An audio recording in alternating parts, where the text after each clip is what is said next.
Norðlenska nautakjötið, uppskrift á góðu kvöldi.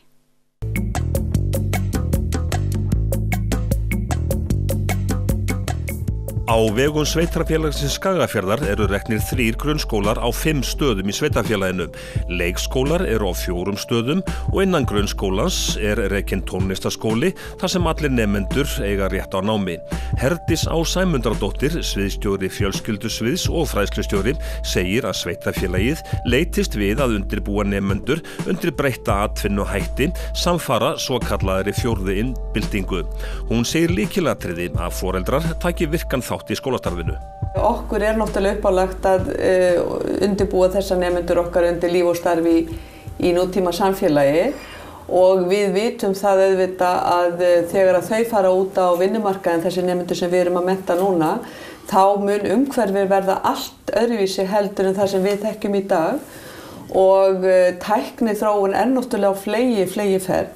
Þannig að við erum auðvitað eins og aðrir, vitum ekki nákvæmlega hvað bíður þeirra, en í þeim tilgangi að svona efla þau til þess að takast á við sinn tíma, þá höfum við lagt mikla áherslu á kennslu í upplýsingatækni og nýjustu verkfæri sem að við búum yfir og höfum farið í að spjaldtölvuvæða alla nemendur og kennara, lagt mikla áherslu á það og breytt kennsluháttum, þetta kallar á breytta kennsluhætti þessi nýja iðnbylting eða upplýsingabylting. Og samfara því er auðvitað mjög mikilvægt að efla kennslu í til dæmis gagnrýnni hugsun, í samskiptum, siðfræði, vegna þess að með þessari nýju upplýsingatækni að þá vitum við að magn upplýsinga og flóð, frétta og allt þetta, það er náttúrulega svo mikið að það kemst enginn yfir að fylgjast með í öllu. Þess vegna er mjög mikilvægt að ungt fólk tilengi sér líka ekki bara kunnáttu á tæki og kunnáttu í forritun og forrit og allt það, heldur líka að sortera úr, vega og meta, kunna samskipti. Þannig að við erum svona svolítið á þessari ferð núna að nálgast þessa nýju tækni með þessum hætti. Er hægt að fullyrða það að skólastarf í sveitarfélagi Skagafirði sé framsækið? Ég held að við getum alveg sagt að við séum framsækið skólasamfélag og ég vil líka bara koma því að við höfum notið, skólasamfélagið hefur notið mikils velvilja og skilnings yfirstjórnar sveitarfélagsins og atvinnulífsins sem hefur komið myndarlega að með fjárframlögum og styrkjum til okkar til þess að fara í þessa upplýsingatækni væðingu, ef við getum kallað það svo. Hvað með foreldrarna spila þeir með?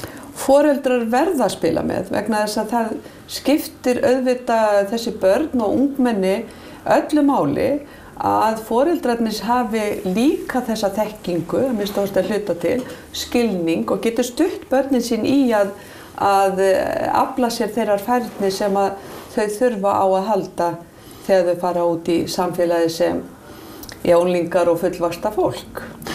Fræðslumál taka til sín stærstan bita af köku fjármála sveitarfélagana. Þannig verður það væntanlega áfram í framtíðinni? Já, ég ger alveg ráð fyrir því að það er ekki að minnka neitt nema náttúrulega að eitthvað sérstakt komið til. Ég sé að það verður áfram svo að þetta er einna stærstu og viðkvæmustu málaflokkunum hjá hverju sveitarfélagi og við vitum það öll að skóli er hverju samfélagi afar dýrmætur. Þannig að ég sé ekkert fram á annað en að svo verði. Er þessum peningum vel varið? Já, vonandi erum við að fá sterka einstaklinga fyrir þá fjármuni sem við setjum í skólastarfið og ég vil leyfa mér að segja það að við höfum í gegnum tíðina og ekkert síst frá hruninu að þá höfum við svona, hvað ég að segja, sett skólamálin í forgang og hugsun og gerð og búnað barna í samfélaginu, þannig að ég vil meina það að það sé vel af málum staðið hér hjá okkur.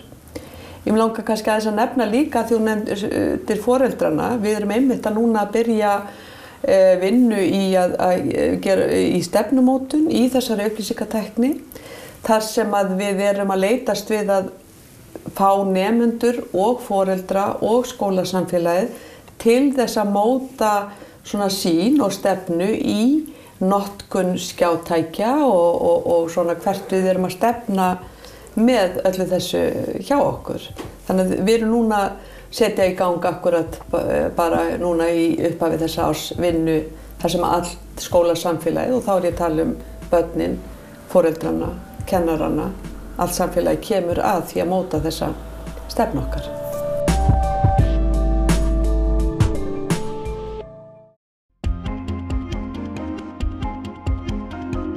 Norðlenska nautakjötið. Uppskrift á góðu kvöldi.